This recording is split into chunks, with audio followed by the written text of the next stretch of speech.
Welcome, everyone, and thank you for joining today's webinar, co-hosted by the NDC Partnership together with the Beyond Oil and Gas Alliance, BOGA. My name is Amanda McKee. I'm the Director for Knowledge and Learning at the NDC Partnership Support Unit, and very pleased to have you today on this webinar where we will convene partner institutions, countries to explore how NDCs 3.0 can incorporate ambitious and actionable pathways for addressing fossil fuel phase out. Before we get started, I wanted to just go over a few quick housekeeping notes. We're very pleased to offer interpretation for today's webinar in both Spanish and French. So if you'd like to listen to the webinar in a language other than English, at the bottom of your Zoom window, you can click on the icon, the globe icon, to access interpretation settings. Once you click on the interpretation icon, you'll see a pop-up showing the available options for interpretation. You can select your option from that list. And if you are having trouble hearing, you can also mute the original audio by clicking on the mute original audio option. So that's an option available. We also encourage you to use the chat function throughout the session to share comments, resources, engage with other participants. We also encourage you to introduce yourself, share which organization, country you're joining from, so we have a sense of who's on the webinar with us today. If you have any questions for the panelists, we will have time for a Q&A. Please add those into the Q&A function, and we'll take those later on in today's session. We will be sharing all materials from the webinar with registered participants over email, so you can expect to receive the PowerPoint. We will also be recording today's session, and we'll make it available on the NDC Partnership's YouTube channel. So we're very excited to have you joining us today, and we hope you'll find the session informative, engaging. So let's get started. Framing for today's discussion. Today's discussion, first of all, is part of the NDC Partnership's Raising Ambition Through Partnership webinar series. And this is a series where we aim to highlight successful examples of mitigation and adaptation ambition raising efforts and emphasize learning to scale impact across partnership members. In today's webinar, we will profile leadership on the transition away from fossil fuels and introduce the support available to countries through the BOGA Fund's new NDC window. Our speakers will discuss the importance of leadership on the global transition away from fossil fuels, as well as challenges and opportunities for integrating just transition away from fossil fuels into climate action plans in a shift towards sustainable energy and economic systems. So really in line with paragraph 28 from the global stocktake. So with that, I'm very pleased to introduce our co-host for today's session. We have Sean Bradley, who is the head of secretariat for BOGA, who's going to start today's session. So Sean, I'll pass it over to you. Thanks so much, Amanda. Let me just begin by saying a huge thank you to the NDC Partnership for partnering with us on this critical question of how governments can reflect the transition away from fossil fuels in their upcoming NDCs, and of course how we collectively can support those efforts. We announced this collaboration back in COP29, and this is the first of two joint BOGA NDC Partnership webinars. The second one will be coming later this month. So I'll make a few brief opening remarks today just to help frame our discussion and the kinds of support available. If I can have the first slide, please. So it goes without saying, obviously, I mean, the Beyond Oil and Gas Alliance, our co-chairs, our ministers, were incredibly vocal in calling for an agreement that secures the global transition away from fossil fuels ahead of COP28. So, of course, the context for this discussion is the UAE consensus and the outcomes of the first global stocktake on mitigation, including the global energy goals, and notably that tripling up, doubling down, and of course that historic first agreement to transitioning away from fossil fuels. Now, there's lots of guidance, including on the NDC Navigator, on scaling renewables and enhancing energy efficiency, but relatively less on transitioning away from fossil fuels, which is why we jointly initiated this discussion following COP28. And of course, the political signal that the first global stocktake gave us is just the beginning. If I can have the next slide, please.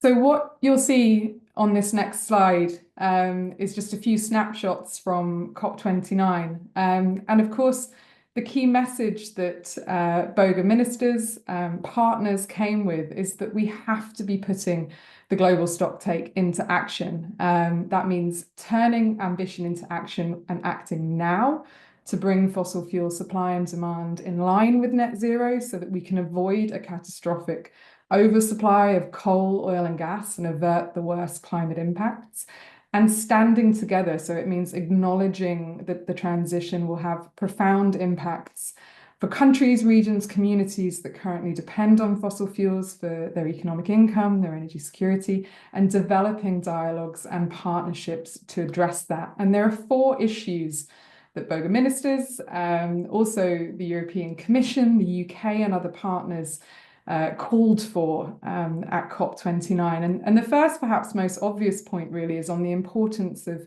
finance and support for just transition. So obviously working with all of the relevant actors to mobilize finance and support for those fossil fuel dependent countries that want to begin their transitions away from fossil fuels, as well as ensuring that wider reforms to the global financial architecture help address some of those structural barriers to transition, which is slightly beyond the scope of today's discussion, but of course some of our panelists might well want to speak to it.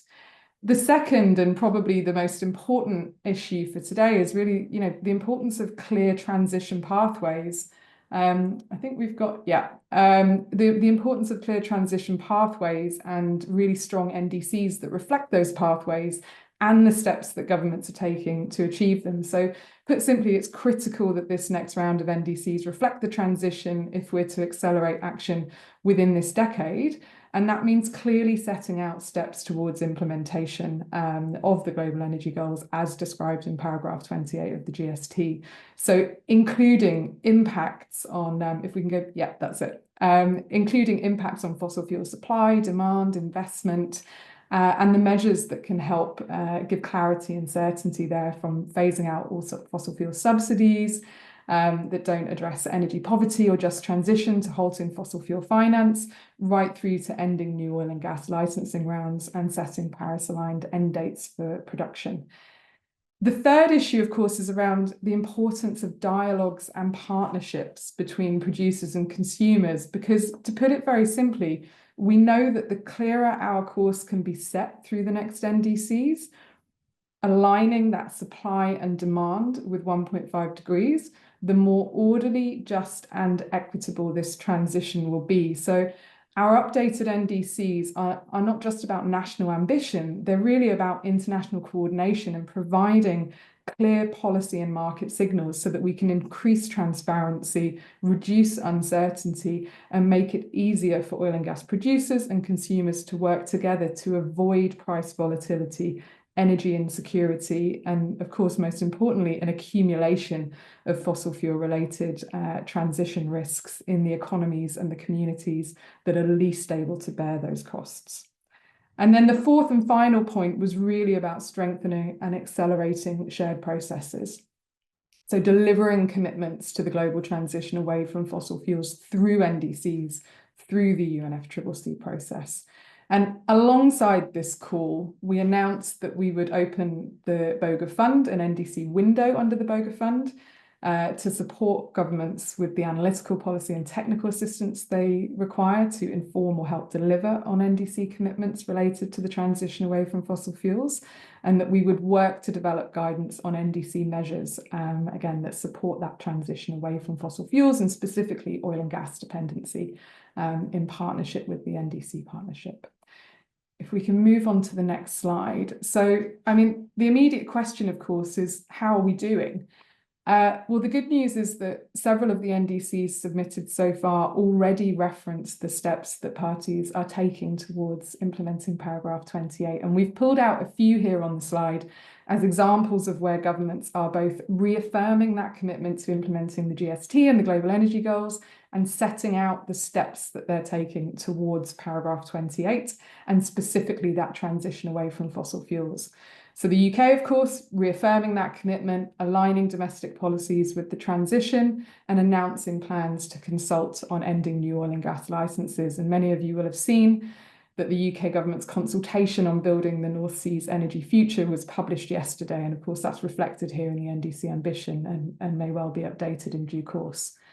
Brazil is the incoming COP30 presidency, and we have Elise joining us on the panel, affirming its commitment to contributing to global efforts under paragraph 28, including the National Climate Plan, Plan of Clima, and notably calling for international work to help define schedules for transitioning away from fossil fuels. So that's a major producer signalling clear support for the transition and encouraging research and dialogue on how to manage that transition at an international level. And of course, the Marshall Islands embedding paragraph 28 commitments within its NDC and linking them to its incredibly strong advocacy through the HAC and through alliances like BOGA for a global fossil fuel phase out and an accelerated phase out from its position, obviously, as a small island state and one that is extremely exposed to both the physical impacts of climate change and the economic impacts of high dependency on fossil fuels, given the exposure that RMI and many small island states have to the transport sector, shipping, aviation.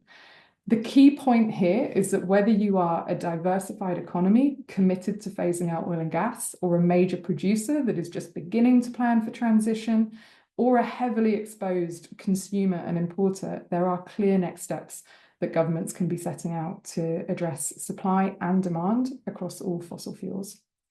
We can have the next slide, please.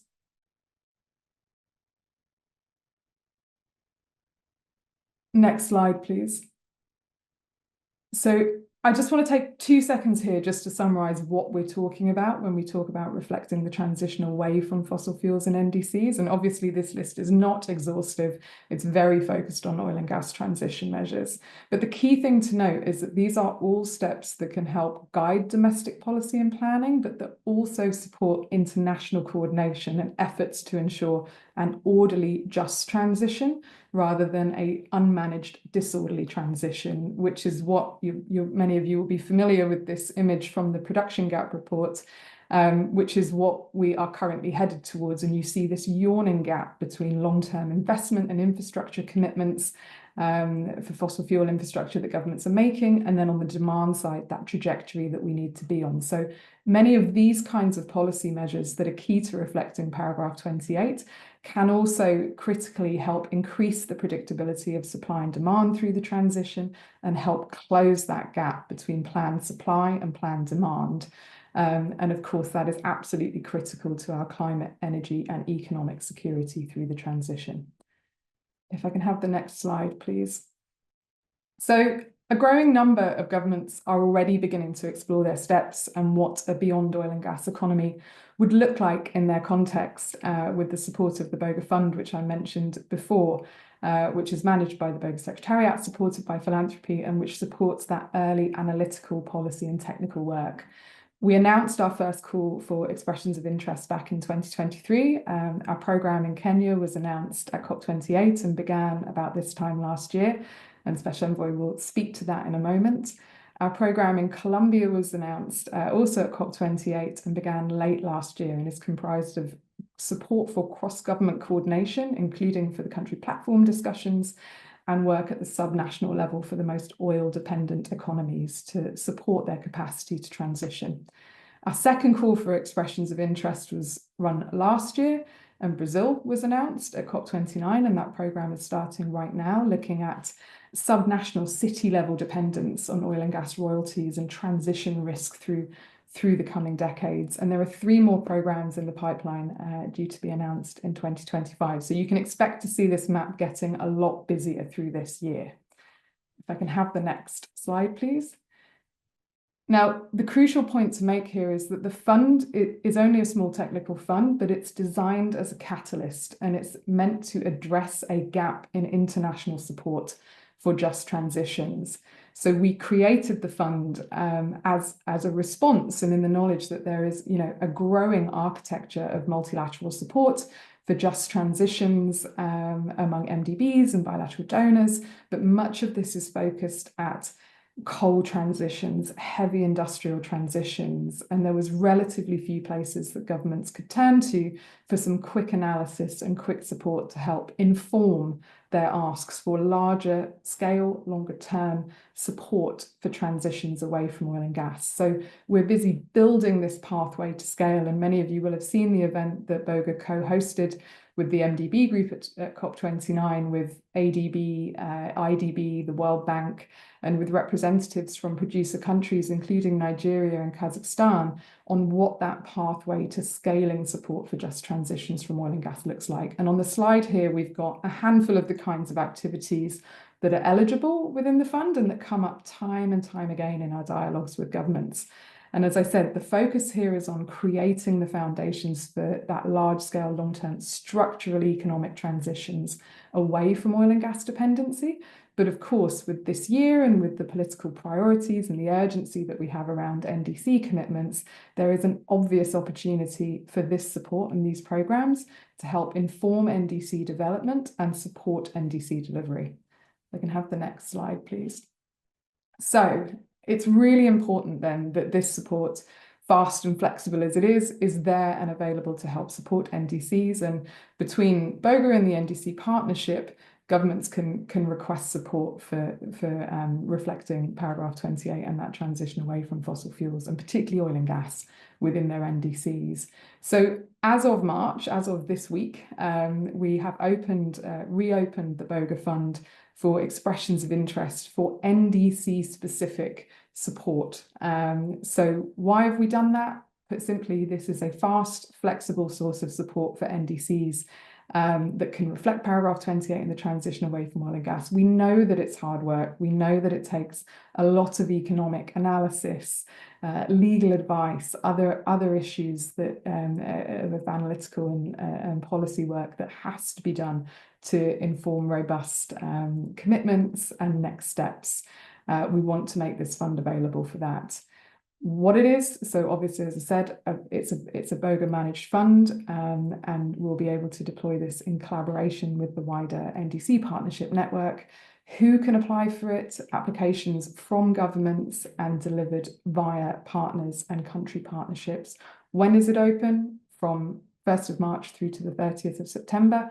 And where can you find out further details? There will be details published on BOGA's website later today, and there are contact details on the next slide. So please reach out to us with requests, and we'll be publishing further details in the coming days and weeks.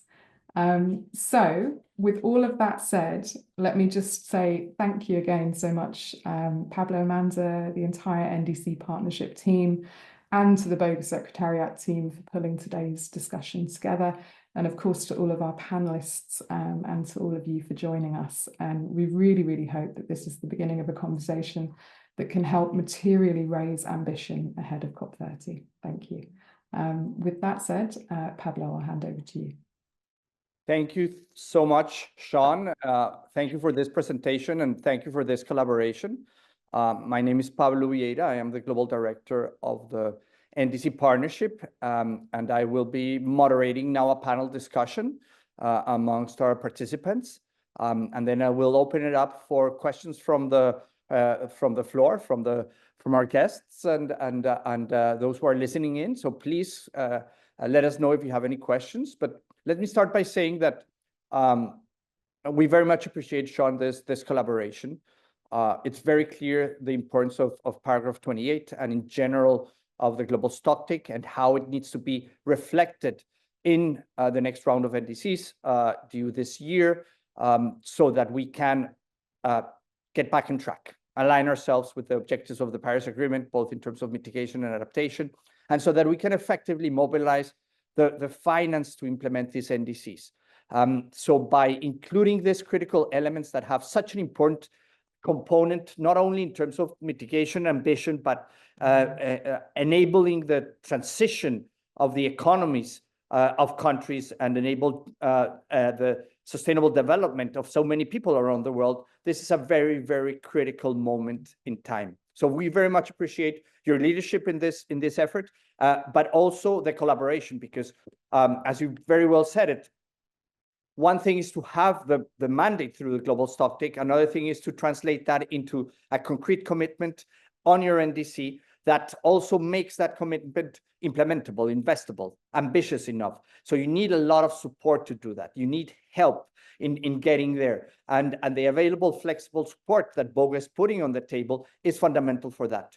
With the flexibility to work on anything from very technical analysis and mapping models all the way to consultations, costings, and other things that are fundamental in this effort. So we very much appreciate that. We invite countries, members to come to us, to request support through us so that we can activate this fund and we can deploy the support as fast as possible, because there's still a chance to further raise ambition on the NDCs, especially when you find a way to bring in such an important element into your NDC that will really deliver on ambition and transformation. So thank you for that. Today's panel discussion will highlight global leadership on a just transition to phase out fossil fuels. And you just gave a couple of examples of how this is already reflected in some NDCs. So we want to explore how governments can leverage this international support that is being put forward to turn ambition into action, not to turn support into ambition and ambition into action. We will hear from our panelists on topics like the importance of governments reflecting paragraph 28 in their NDCs, the approaches that are being used to transition away from fossil fuels, and how to reflect them into the NDCs to make them implementable, to make them more effective in advancing a mobilization of finance. Of course, the challenges to implementing this ambitious commitments and the types of support from BOGA, from the NDC Partnership, and from other international partners that is available and that is needed. So we're going to have now 4 panelists. The panelists will have between 3 and 5 minutes to provide remarks reflecting on this, on the questions that I just raised, and then we will open it up for conversation. Our first intervention comes in the form of a video recording. Ali Mohammed, the Special Envoy for Climate Change at the President's Office of Kenya, will share thoughts about this very, very important topic. So let's see the video. Good morning and good afternoon, good evening to all of you from wherever you are joining this webinar. Thank you so much for the invitation. Unfortunately, I will not be able to join the webinar live due to a clashing meeting with the MDB Climate Action Group, who are meeting here in Nairobi, but hope to contribute to these timely discussions through this recording. Serving as the chair of the African Group of Negotiators on Climate Change, I can confirm that most countries of the continent, including Kenya, are strong advocates for ambitious climate action. Kenya remains committed to the global fight against climate change, as evidenced by the ongoing priorities to drive climate positive growth by increasing our renewable energy generation and investments in green industrialization. As many of you are aware, 2 years ago in 2023, we hosted the inaugural Africa Climate Summit in Nairobi with a landmark outcome document, the African Leaders Nairobi Declaration, which prioritizes climate positive growth for Africa. The recently concluded AU Summit, Africa Union Summit in Addis Ababa, decided on the hosting of the second summit, which will now take place in Addis Ababa, Ethiopia in September this year, to advance the implementation of the climate goals of the continent. As a friend of BOGA, Kenya continues to call for a just and equitable transition away from fossil fuels, as well as green first approach. As agreed at COP28 in Dubai, we are well advanced in the preparations of our NDC 3.0, which will reflect our firm commitments to a low carbon and climate resilient development future. This approach is aligned with our vision for renewable energy generation and green industrialization for economic growth. We recognize the need to mobilize significant financing and investment towards the implementation of the vision while addressing debt constraints, which is affecting Kenya and many African countries. NDCs present opportunity as an investment tool for climate positive growth. Ensuring energy access and energy security remains a priority in Africa as we tap onto our large-scale renewable potentials of the continent. Let me emphasize that implementation of the current NDCs is critical, and the challenges of finance and technology needs to be addressed as we discuss future plans. Implementation remains a big gap. Governments must demonstrate concrete steps to implement global energy goals as outlined in the GST, the Global Stocktake, in the next rounds of NDCs, which must reflect a clear transition away from fossil fuel to accelerate climate action. As we make these observations, we are alive to the realities we live in, that we live in a different geopolitical environment from the one in which Paris Agreement was concluded in 2015. Support for climate multilateralism is wearing thin, and international solidarity, unfortunately, is under severe pressure.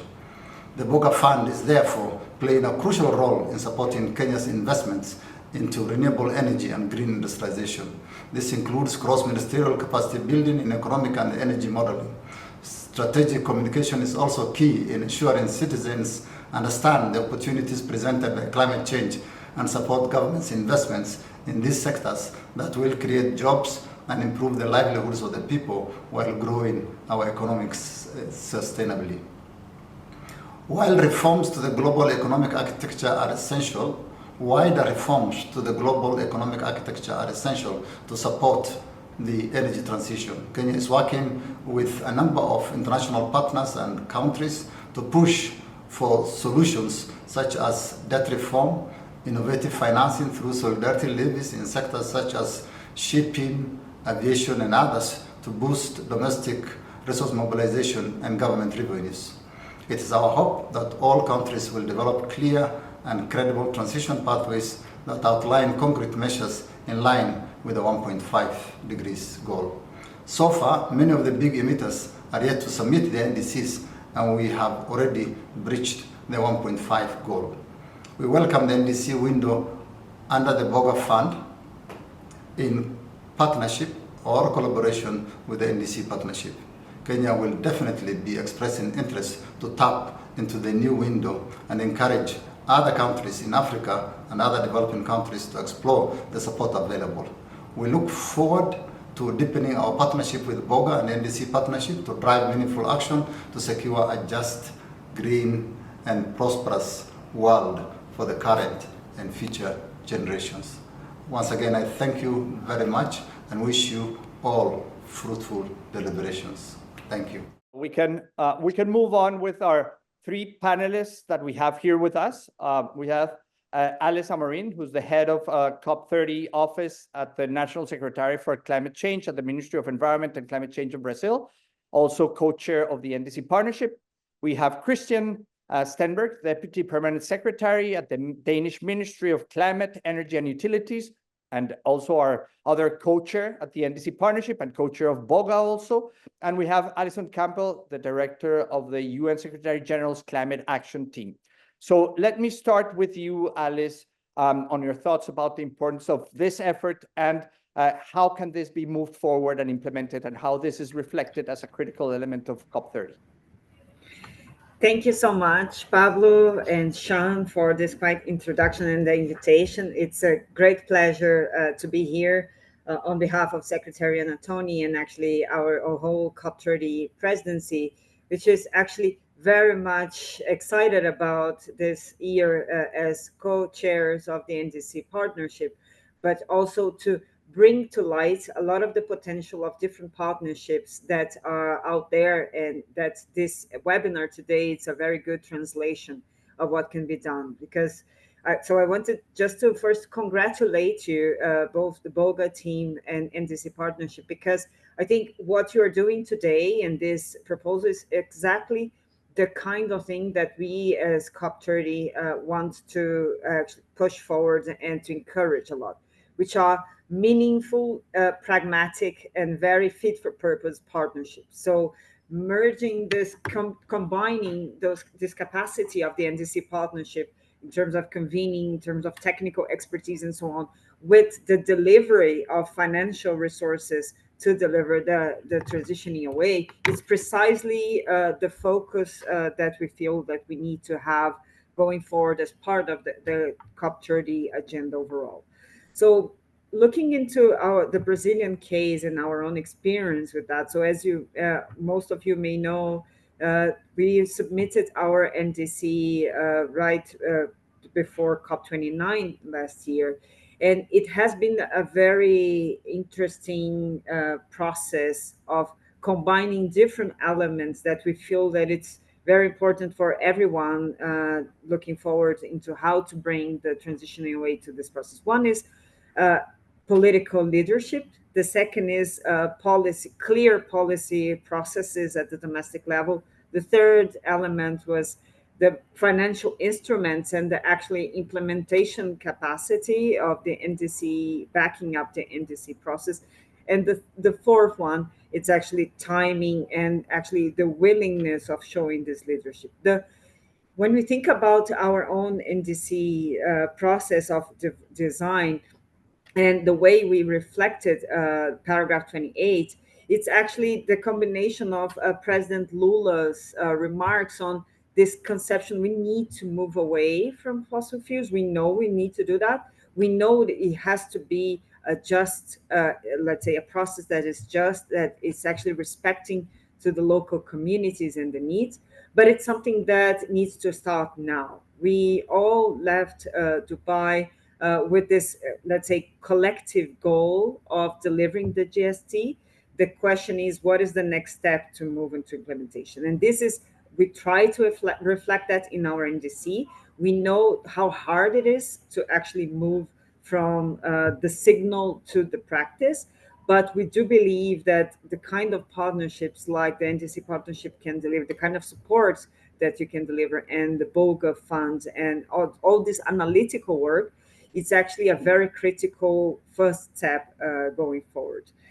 I'll just conclude by saying for now that when we look at the COP30 agenda and the way the spirit of COP30 as we are putting forward is that it's a much focused on implementation.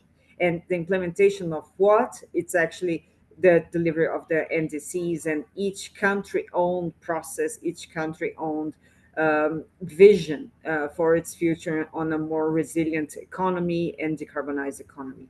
So it's very timely to have this now, because we need to speed up the process of having new NDCs, and it's going to be very interesting to see how much of this support can help different countries that haven't been submitted them yet to do it so as soon as possible before September, already with a strong planning process behind the transitioning away.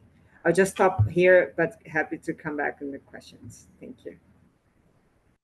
Thank you. Thank you so much for this. I think that it's fundamental, as you were saying, that countries really put on a lot of effort in this last push before NDCs should be submitted by September, finding that the highest level of ambition, but also focusing on, as you were saying, the implementability, because as you said, COP30 is about taking those commitments into action and starting implementing them and sending strong signals to the NDCs about the direction of travel, not only in climate, but in the development pathway, is fundamental to accelerate implementation. And this is a great opportunity, paragraph 28, to do that. So appreciate it. Thank you for the leadership. Thank you for your role as co-chair of the partnership in this very important year, also as COP president. Again, we stand ready to work together to support countries advance under the leadership and the great example of Brazil. Let me move on now to a developed country with Denmark. Christian, your leadership has been fundamental both in terms of BOGA and the NDC partnership. So please, why don't you share your thoughts with us? Thank you so much, Pablo, and it's great to see you again. It's a huge pleasure to share the screen with you today, as it's for Denmark, it's very much a coming together of two worlds that we are very, very engaged with this year. On the one hand, BOGA, of which Denmark is co-chair, and the NDC Partnership, which Denmark has the pleasure of co-hosting or co-chairing this year together with Brazil.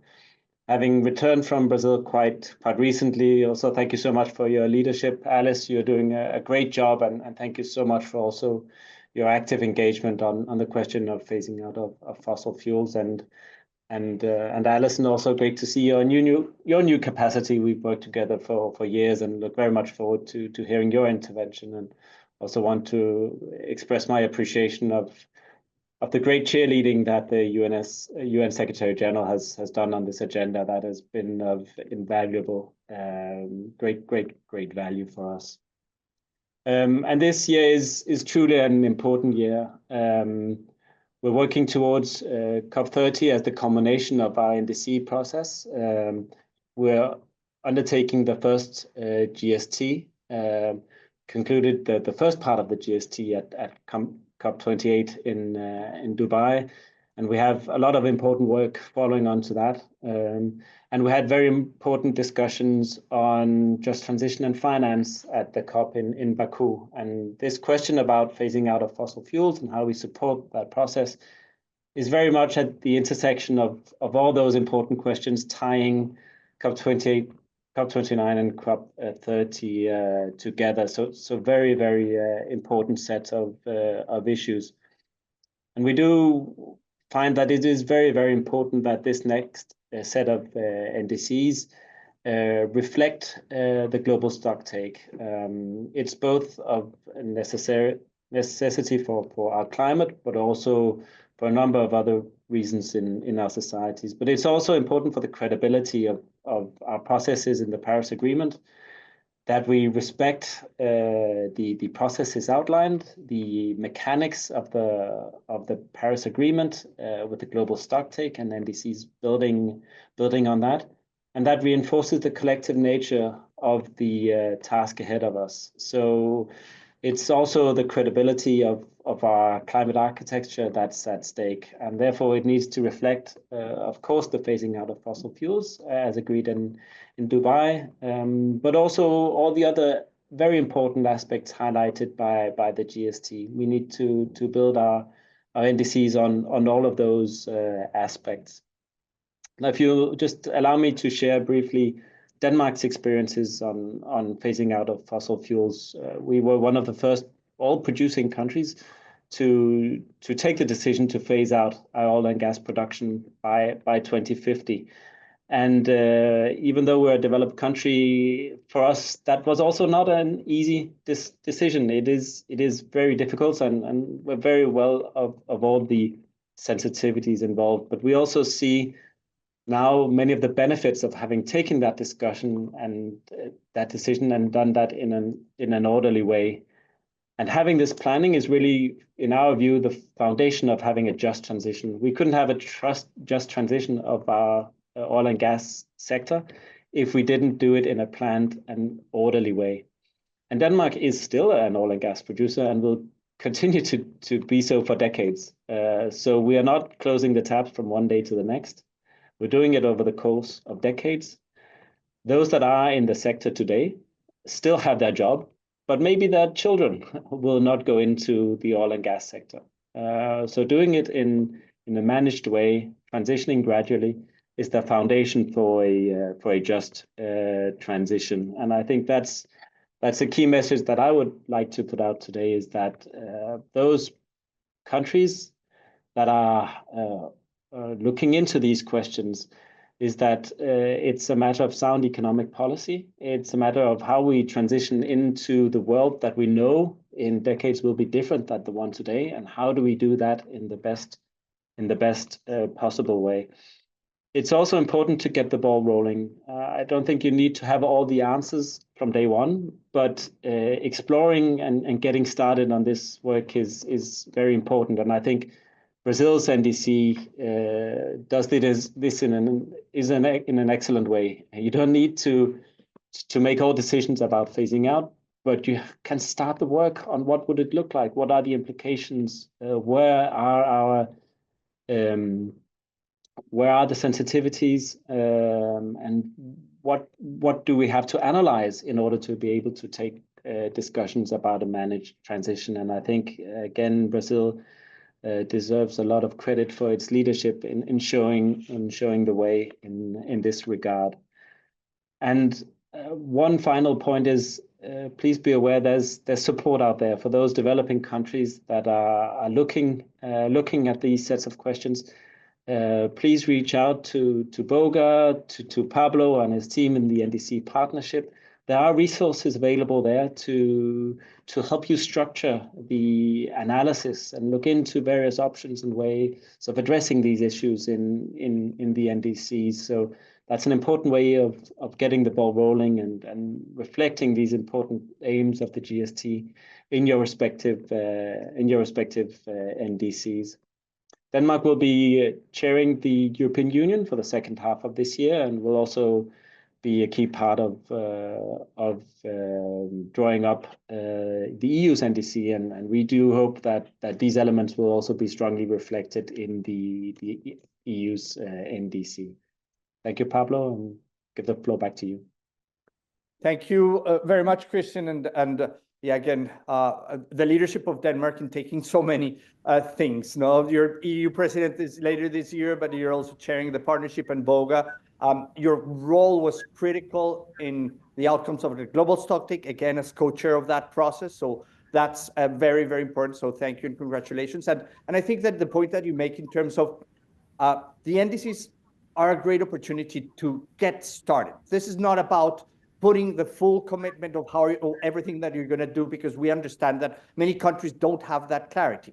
But by planting that seed in the NDC, sends a strong message and allows you to create that pathway and to find the ways to do it. So it is very, very important to bring it into the NDC based on the relevant information that you have available, and it doesn't have to be perfect. It has to be just a start. So that's fundamental. And you mentioned also the important role that the Secretary General has played, and we're very, very proud in the NDC Partnership to work very closely with the Climate Action Team at the Secretary General's office.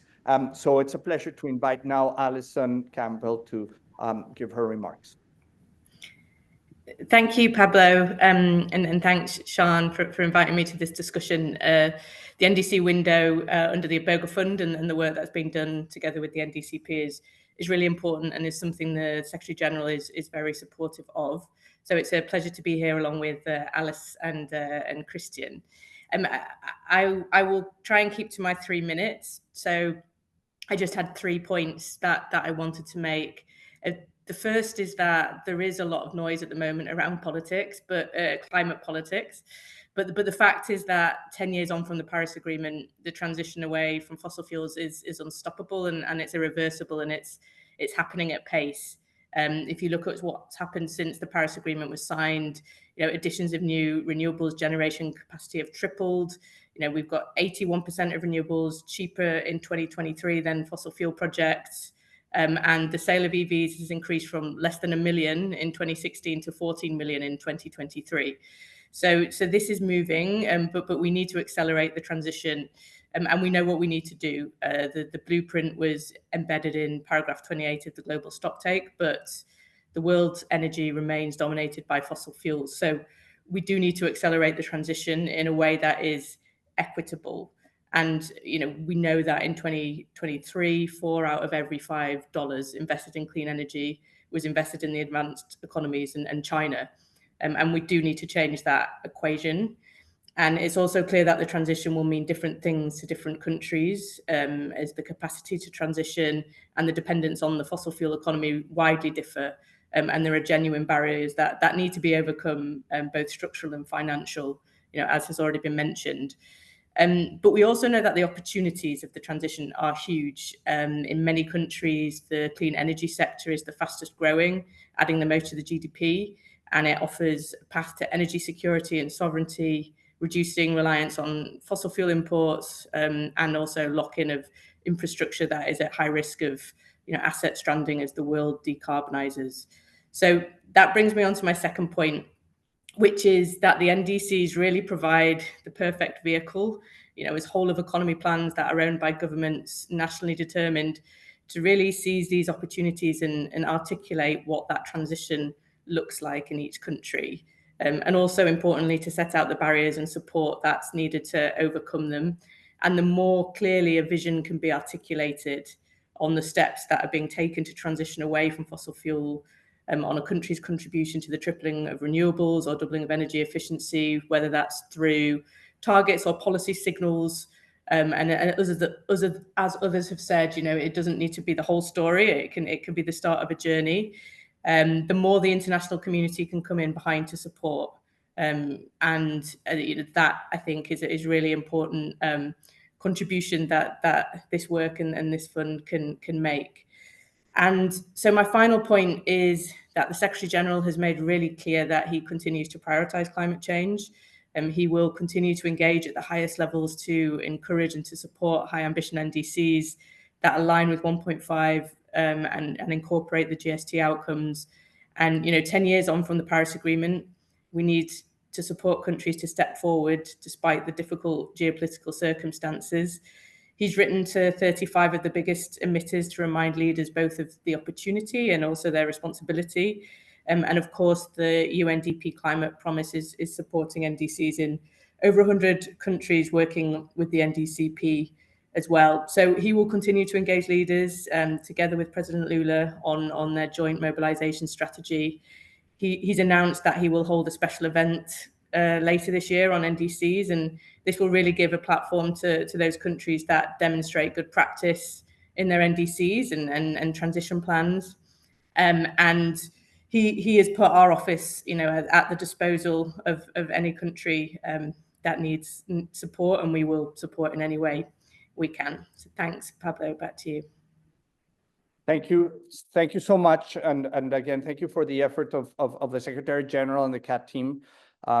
We appreciate the close collaboration, the leadership of President Lula and the Secretary General on working with those 35 countries is fundamental to move the needle. And then being very mindful of the fact that the rest of the countries are also in the game and should be working together, and how the United Nations through the Climate Promise and the NDC Partnership work closely together to provide support to those countries. Also, I think that you brought a very important point, which is in the current geopolitical situation, how important it is to double down on multilateralism, on the Paris Agreement. 10 years after the Paris Agreement, how important it is for us to bring back the spirit of Paris into Belém and of the NDCs as a critical vehicle to drive ambition and implementation on the ground. So that's extremely important, and I appreciate all of your interventions. We unfortunately don't have the video available. Sound is not working, so we will share with all of you participants the slides from today's presentation, and we will also share the video for all of you. So I would now then like to take the next 10 minutes or so to open up the floor to see if there's any comments or questions from our participants. So if you have a question, please write it down on the box, and our participants would be happy to answer them. I don't know if I haven't been tracking. I don't know if we already have any questions out there. Maybe Amanda, you can help me.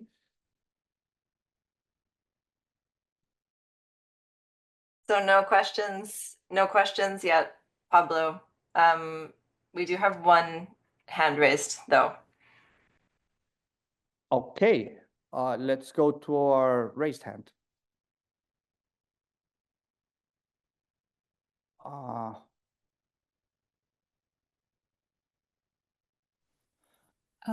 Hello, can you hear me? Yes, Elizabeth. Yes, I'm sorry, I did not realize that I raised my hand. I was trying to politely write the question in the chat. But thank you. This is better. Yes, thank you for the great presentations. I admire the work that the Beyond Oil and Gas Alliance does. And I have a question. I'm wondering whether this analytical work that you described that will be necessary and that could be covered by the fund could be something like emission modeling and power sector modeling, for instance, to enable a shift from oil and gas or other fossil fuels to renewables. Whether that is something you're interested in, or what you could describe in more detail what, for instance, those activities would be. Thank you very much.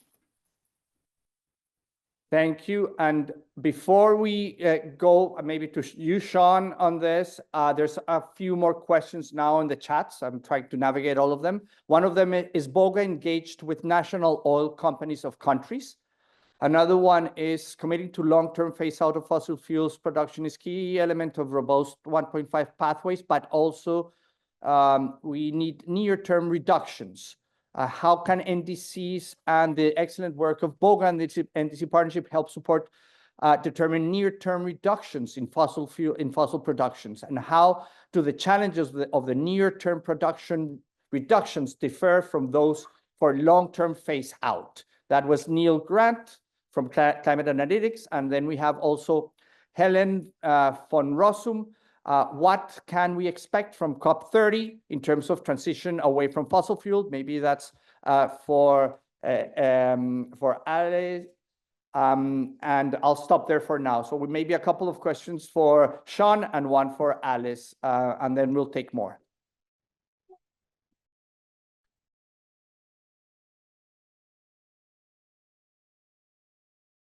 Hi, Pablo, or if I can just jump back in just to take the questions on the fund. So the critical question for the BOGA Fund is there a clear link to oil and gas transition pathways and lending greater clarity to what that pathway to transition would look like, what end dates might look like?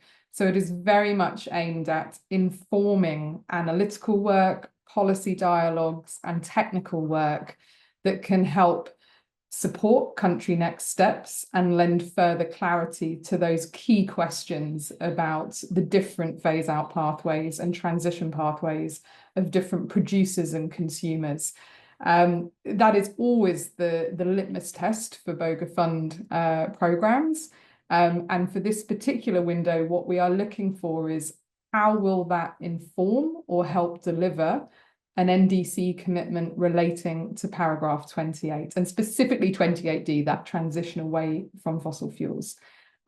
We will be publishing further guidance on this. The BOGA website will be updated today, we hope, and you can reach out to us in the Secretariat for further details in the coming weeks. And of course, it's always a case-by-case conversation with each interested government, and the solutions and the support always looks different depending on that national context.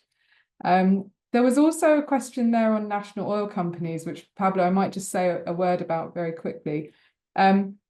Obviously, national oil companies are incredibly important actors, both in the upstream and in terms of supporting industrial transitions and potentially in supporting the transition to renewable energy and enhancing energy efficiency and green industrialization, other critical areas of a transition strategy. So on a case-by-case basis, yes, absolutely, the BOGA Fund can and does engage with national oil companies as and where it's appropriate. And again, we'll be publishing further details on each of those fund programs and then the incoming fund partners over the coming months. And please reach out to the Secretariat if you've got any questions. Thank you so much, Sean. I'll go now to Alice on the question on the role of transitioning away from fossil fuels at COP30, but I wanted to read another question that comes directly to you. Are closures of oil wells and facilities currently being contemplated in Brazil? And do you feel alternative businesses are being contemplated for oil companies? So maybe I'll throw those two to you, Alice, and then I have one for Christian. Great. No, thank you so much for this very challenging questions. Actually, I think it's important to acknowledge that whenever we talk about transitioning away, it's challenging from a strong domestic political perspective. And not acknowledging this is something that sometimes it makes sound as something that we could do more. And in the end, it's not that easy to move forward from ideas to practice.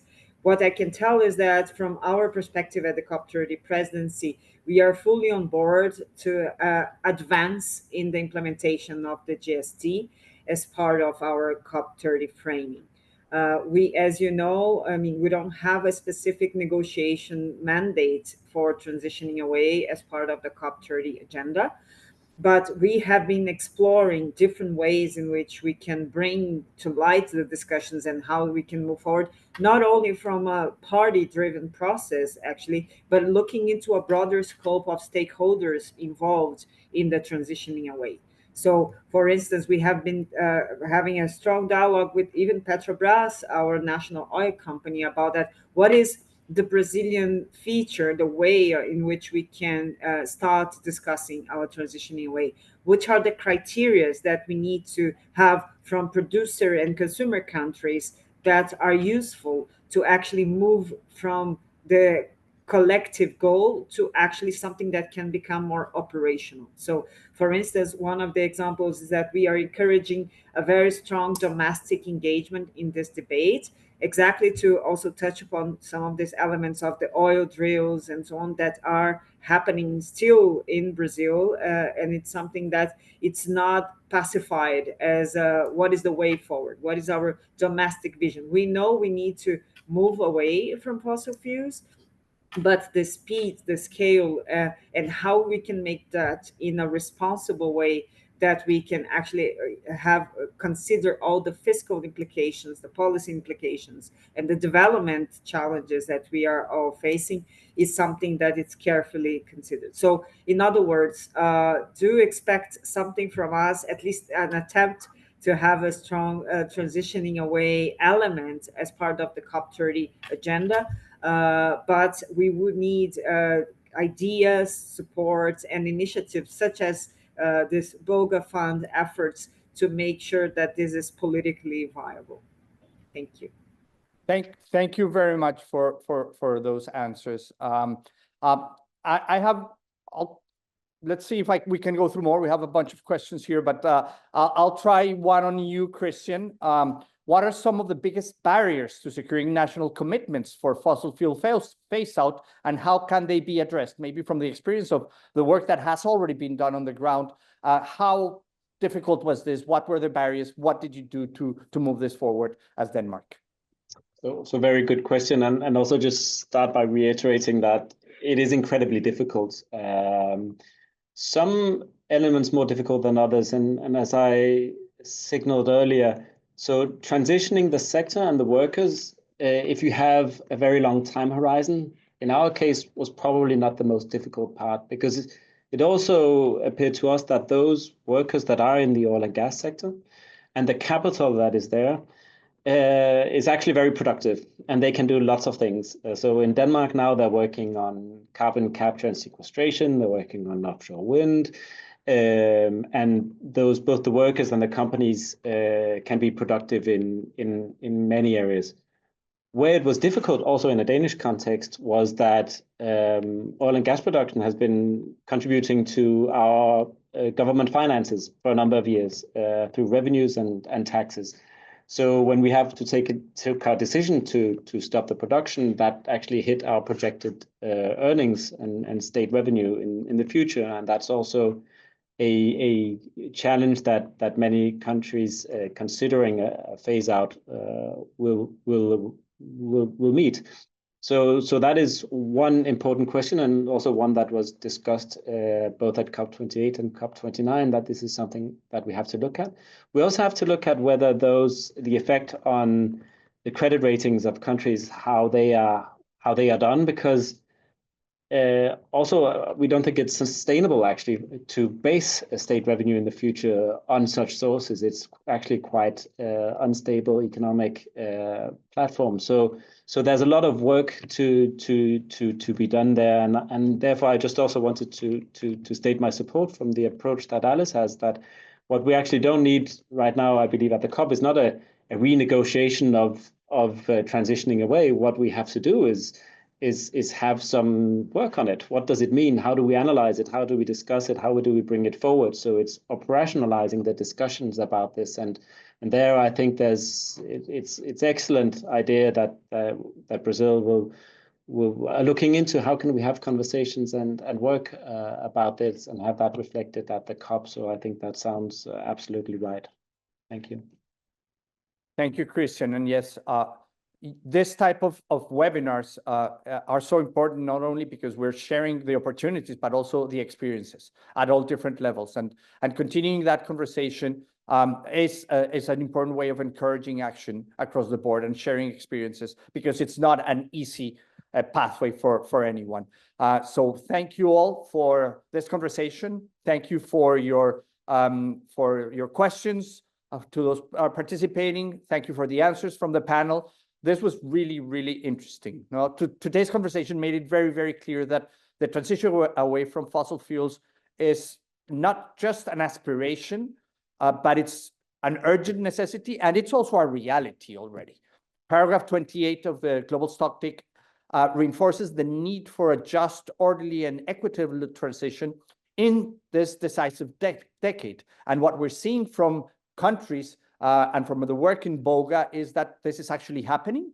And the joint collaboration between the partnership and BOGA is sending a strong message in terms of there's available support for countries to do this. And a great opportunity ahead of us in incorporating this paragraph of the Global Stocktake in the next round of NDCs so that we can accelerate the action together.